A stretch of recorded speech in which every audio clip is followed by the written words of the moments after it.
Good day everyone, welcome. And I am Matthew Tico, your instructor for today. And we're going to discuss the Indian cuisine.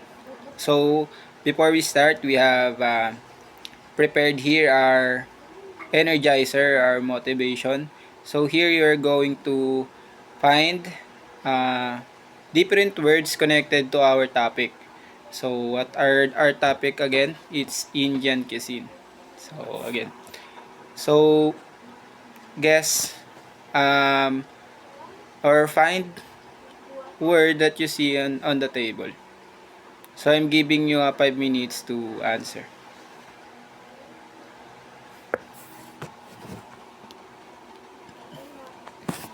That's right. Everyone is very good and thank you for cooperating. So we have here our six answered are religion, Himalayan cuisine, kabobs and Hindu and spice. So here are the information or words that is connected in our topic for today. So lesson proper na tayo. So here we have here our the learning objectives.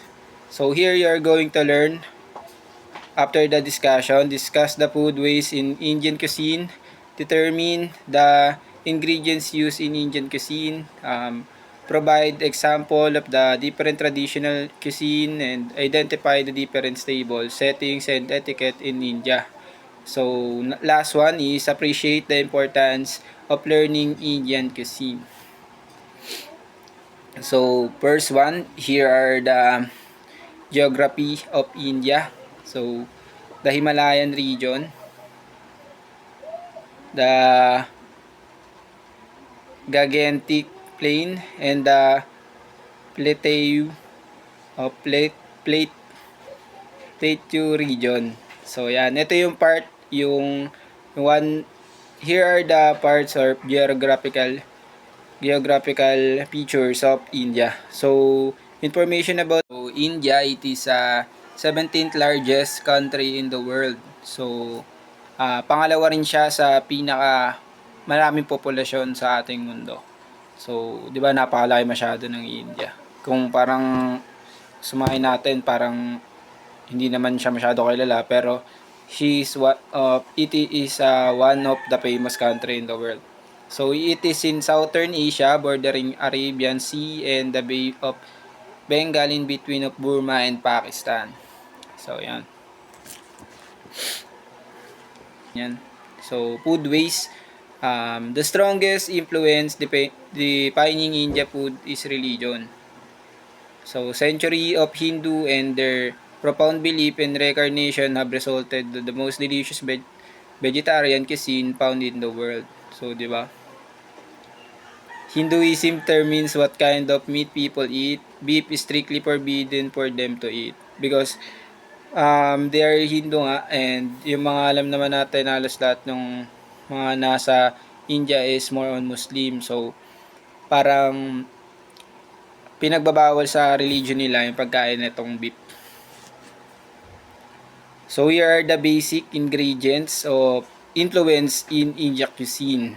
So ito, turmeric, cardamom, coriander, ginger, and pepper seed. So ito yung iba dito familiar tayo pero halos lang yung iba dito, may nutmeg pa pala. Pero halos lahat nung ibang nasa ingredients is usually wala dito sa atin kasi yung mga spices na meron ng India is very strong and aromatic. So we don't have that kind of spices or we don't apan about those ingredients. So table settings and etiquette of Indian cuisine. So, it considered proper Indian etiquette to eat with your hands. So, typically, dito rin po sa bansa natin, sa Pilipinas, we are also eating with our hands, bare hands, di ba? Nagkakamay din tayo. So, yun yung parang etiquette nila is parang nagbibigay sila ng respect sa food or kapag nagkamay ka is ibig sabihin masarap siya. So, the left hand is not used for eating. Even if you are left-handed, to do is considered unclean. So being left-handed, so I am a left-handed person. So pag nagpunta ako dun sa India is ipinagbabawal to, or sasabihin nila na unclean yung the way na pagkain ko because I'm a left-handed. So isa pa yan sa etiquette ng India. Kapag kaliwete ka kumain, kailangan mo pilitin na masani ng kanan. So the share food, whether it is in a long train journey or in a restaurant. So lagi silang hati-hati or sabay-sabay kumain.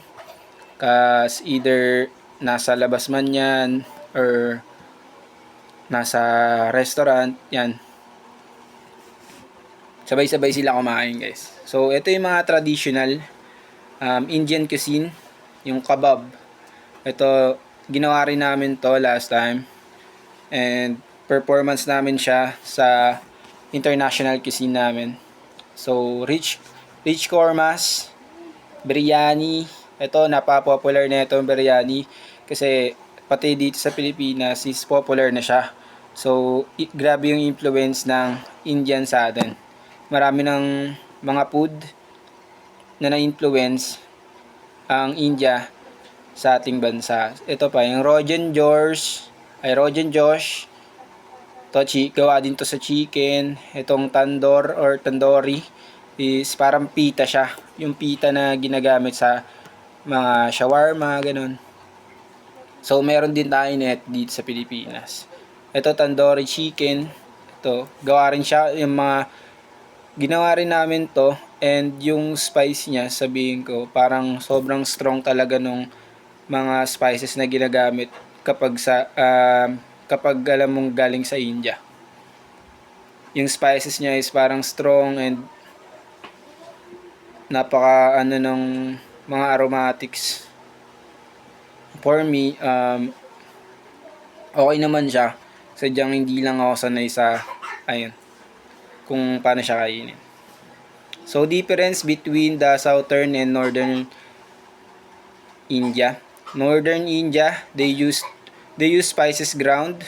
They rely on wheat and other grain. So, sa southern India naman, they start out their spices whole and grind into a paste with cooked onions and other ingredients. So that will be my lesson plan, and thank you for listening. Bye bye. Thank you.